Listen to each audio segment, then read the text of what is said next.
Welcome back to Asia Tonight. Now, the region is gearing up for the 2019 Southeast Asian or SEA Games.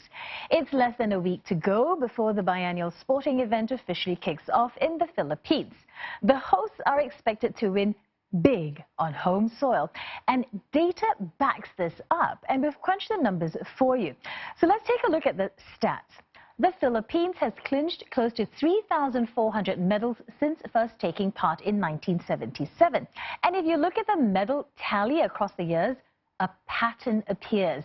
You can see how their winnings peaked in 1981, 1991, and 2005, coinciding with each time they hosted the Games. It's the same pattern for all the other nations as well. So, for instance, Indonesia and Thailand both are regional powerhouses when it comes to the Games, and their medal hauls consistently peak whenever they compete on home turf. In fact, Indonesia won over 470 medals at the 2011 Games, the best performance so far. It's the same for Brunei. Now, they had their best showing at the 1999 Games. So we bring in all the other countries. You can see that their medal hauls dipped across the board for that particular Games. A key factor could be due to Brunei staging only 21 sports that year. A key priority for each nation, not surprisingly, is to go for gold. For each Games, we compared the number of gold won by each nation with their respective population, and one country stands out. So throughout the years, Singapore has been bagging the most medals per head of population. And there was one exception, though, those 1999 Games when Brunei grabbed the honor. So, will the Lion City be able to maintain this winning streak this year? And will the Philippines, with their home advantage, rake in a bumper crop of medals? Well, there's not long to wait and see, because the Games begin this Saturday and it runs for 12 days. One man who knows more than most about the Games is Dr. Tan Eng Liang. And Dr. Tan was Singapore's chef de mission at 6 SEA Games. Yeah, Dr. Tan, thank you so much for coming in and chatting with us. It's my pleasure. Yeah. Now, we just saw Glenda illustrating quite sort of the Yes. bit of background on the previous Games that have taken place. Who do you see as sort of the big powerhouse nations for this edition, 2019? Well, I think Glenda has pointed out the powerhouse must be Thailand, Indonesia, Vietnam. By its mere size of population, Singapore, historically or throughout its performance, is in the position of fourth, or fifth in the region with Malaysia. But Philippines, for this edition of 2019, they have chosen 56 sports. And that's the largest that has ever been organized in the SEA Games, right? And obviously, they will pick sports that they are strong with.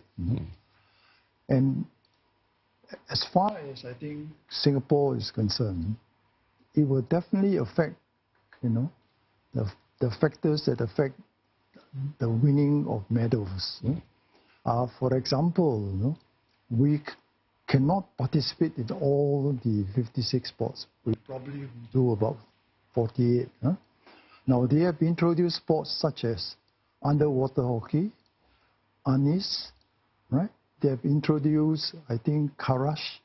They have introduced sports that we have never heard of.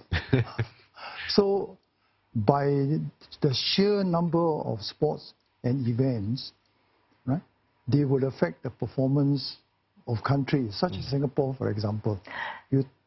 No, sorry, Dr. Tan, you were saying, because they've chosen these sports, so there's 56 sports. Now, is that something unique about the SEA Games? And is that why the host nation, according to the stats and the trends that we've just shown us just now, is that why they always win the most? I think partially. I mean, to be fair to all countries organizing it, you take Singapore, for example, when did the 2015 SEA Games in Singapore, I was chairman of the organizing committee that select the sports and so on. And we achieved the best 84 gold medals. And in fact, Thailand just beat us, by about 8 goals, 94. But if you count the total number of gold, silver, and bronze, we achieved 256. And we beat Thailand. Thailand only did 247. So, of course, that is the best that Singapore has ever done. No? We held 4 editions, 1973, 83, 93, and 2015. Okay? And that clearly shows the trend. Yeah, home advantage clearly plays a big part, but countries have been... No, in fact, it's not so much the home, but the selection of the sports that you are strong Which is the privilege of hosting. Yes. But countries have been sort of moving at different speeds in terms of improving their overall sort of sporting capability. Vietnam is one country that over the last 20 years has continued to sort of move in the right direction. Now, what do you put that down to? Well, I think the first one was 2003, when they first organized the first their SEA Games in Vietnam. And that, I think, galvanized the whole country. And I think, of course, they introduced 444 events. And they won 150 gold medals. You know, previous to that, they were never in any contention. They are always third, fourth, and so on. Since then, of course, they move ahead, you know. Their programs, their high-performance program and so on gradually has improved. So you find that for Vietnam, they are now in third most of the time, or fourth. Right? And that is the impetus that started in 2003. Yeah, they've got to keep up with that momentum going as well. So, Dr. Tan, you were mentioning about Singapore winning a lot of medals. Singapore being a very small country, yet we win so many medals. What do you put that to? What is the reason that we do so well? I think, no, I've been involved for a long time with sports in Singapore.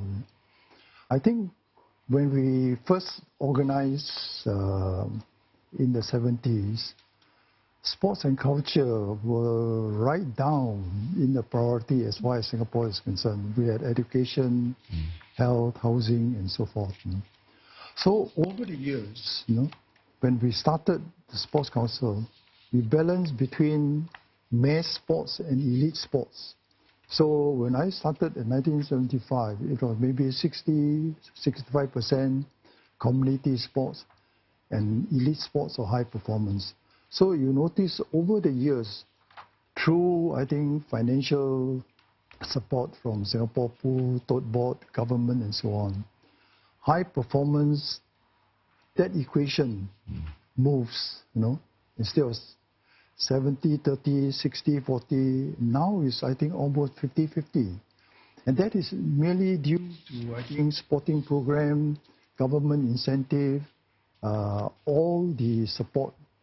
But even then, the best we have achieved is fourth, 2017 at the Malaysia game, where we achieved away, the best result, 58 gold medal. Right, that is actually, a good scoring for us, and you mentioned that, affluence and the high performance sports. Thank you so much for speaking to us. We're going to keep our eye out for Singapore as well. We've been speaking with Dr. Tan Eng Liang, former chef de mission for Singapore SEA Games.